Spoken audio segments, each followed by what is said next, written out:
G'day mates, bloody good to have you here. Welcome back to another video. We're talking Rugby World Cup 2023. We now know who's in the final.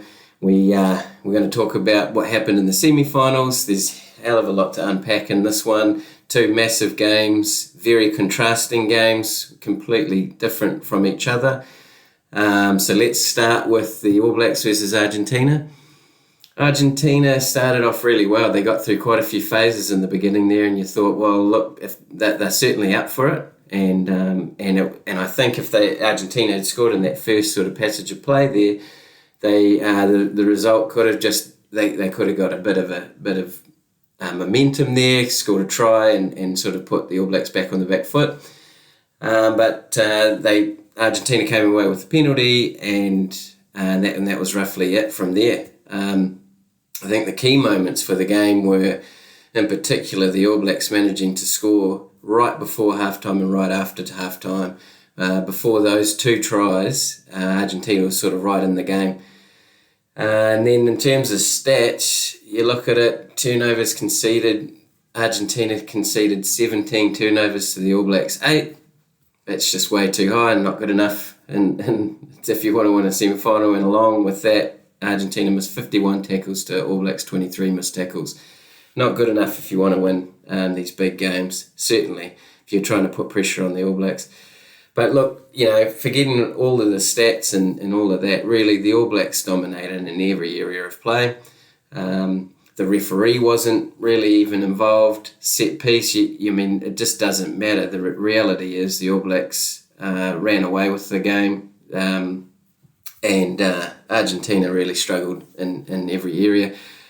I think from an Argentina point of view, they could have done better. But at the end of the day, you feel like they had done well enough to get to the semis, but I don't think that they were really going to be competitive in this game. The odds, everything was lining up for the All Blacks to win, but the All Blacks still had to win.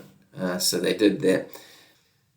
And I think you could argue that Argentina may have respected the All Blacks too much. They've played a lot against the All Blacks in recent years now that the Argentina are part of the Rugby Championship.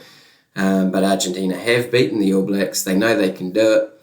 But it looked like they were just they gave the All Blacks too much respect and instead should have been niggling at them and really trying to disrupt the All Blacks' flow, but sort of let the All Blacks play and get away with a bit too much, and the referee probably contributed to that as well. Certainly it looked like the referee was, giving every 50-50 call or the majority of calls going the All Blacks' way, and you'd also argue that, well, when the team's dominating as much as the All Blacks were, that's how that kind of works.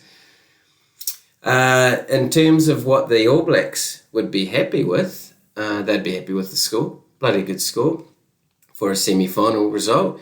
The All Blacks scored 7 tries. They'd be happy with that. Just lethal in their attack. And if you give the All Blacks a chance, they'll take it. They'll be happy with the lack of injury concerns. The All Blacks will be happy with the penalty count, something that they've been really working on since the start of the tournament and even before the start of the tournament. They'll be reasonably happy with the yellow cards, although there was one, so they won't be happy with that. But certainly the penalty count was 7. They'll be relatively comfortable with that.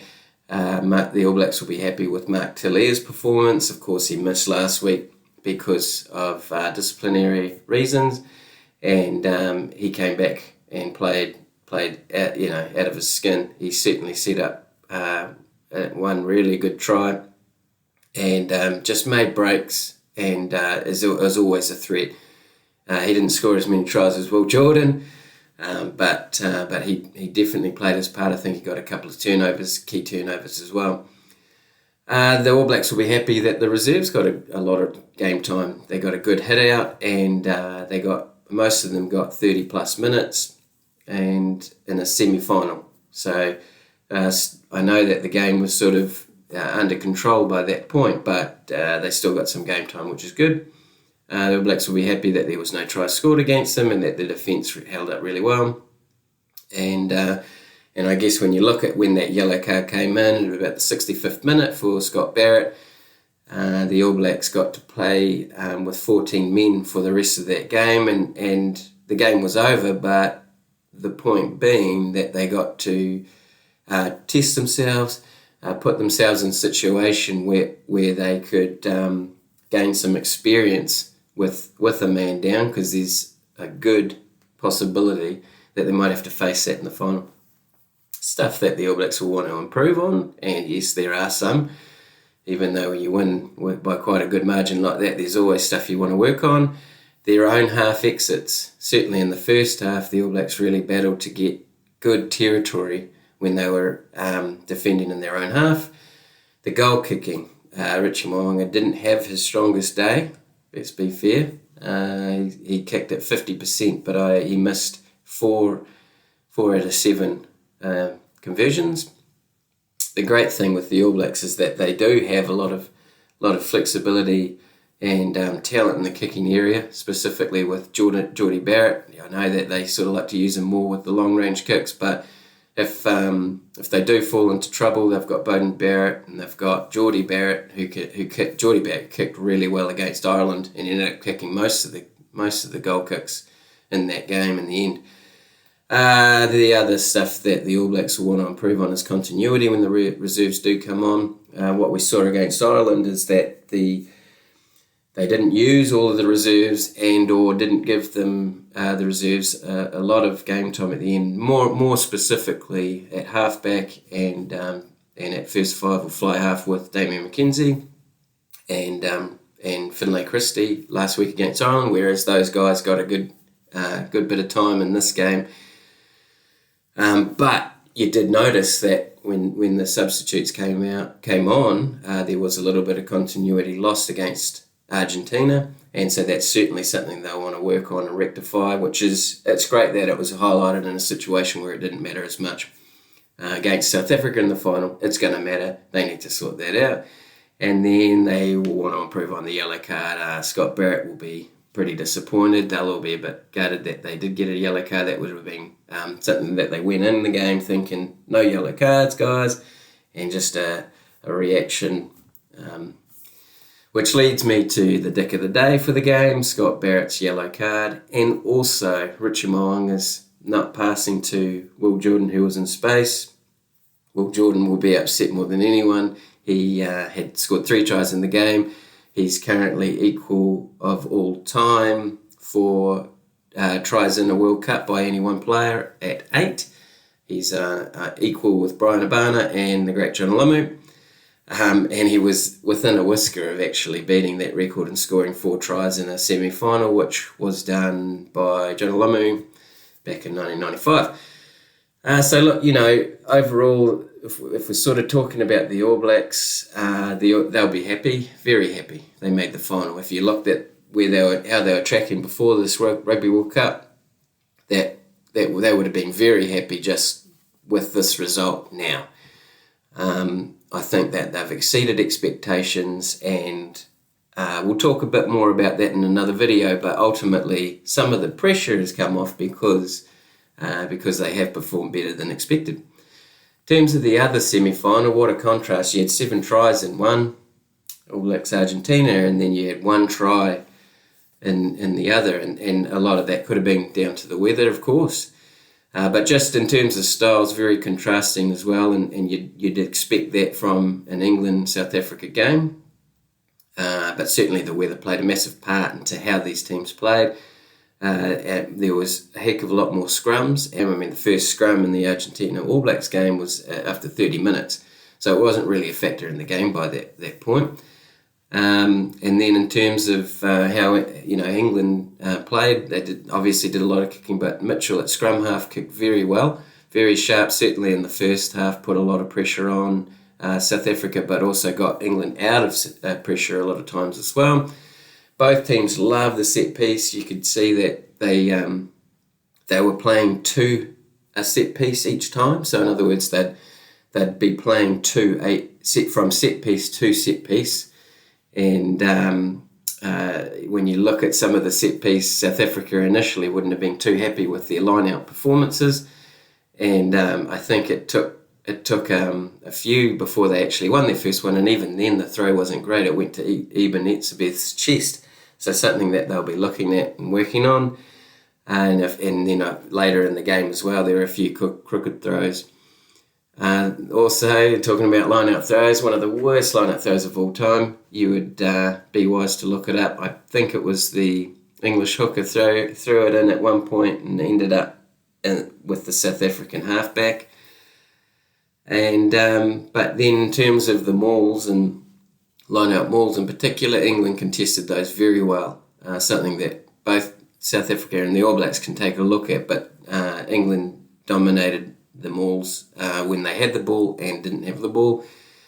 And then in terms of contrast between semi-finals, the England versus South Africa game was much more physical and niggly and more intense. And I think we'll look forward to the final, the World Cup final, and the intensity is going to lift again. England played a typical 9-man style of rugby. They made the most of the conditions. When they woke up in the morning, they would have been bloody rapt to see the weather the way it was. But boy, did the weather conditions suited their style, but they played that style very well and executed it very well. Kicks from hand, 41 for England, 29 for South Africa. So you could see the contrast there, but at the end of the day, the English had the majority of the possession. A lot of turnovers in the game compared to the previous semi-final, 14-17. And then one thing that you'd notice in terms of the English effort, their line speed was fantastic, something that South Africa has been known well for. But England would shoot up out of their line right through the game, might have slowed down towards the second part of the second half of the second half, but as they tired, but their line speed was very impressive, and that was certainly something that kept them in the game. South Africa really dominated the scrums, and I would towards the end of the game largely you'd put it down to maybe when Marlow went off, and then the new South Africa forwards came on. In the end, England only won 3 of their 7 scrums. They lost more than half, and then you'd argue that was a really pivotal moment or stat from the game. It's certainly when South Africa started dominating that area. Later in the game, England kicked their kicking dropped off a little bit. They were kicking it around the halfway, trying to keep the territory, but there was two kicks in particular that went too far, and South Africa was able to call marks because they went into the 22 out of one of those. So it just took some pressure off because they had a bit of time to clear. But one of those marks, South Africa made a scrum. I think they got a penalty.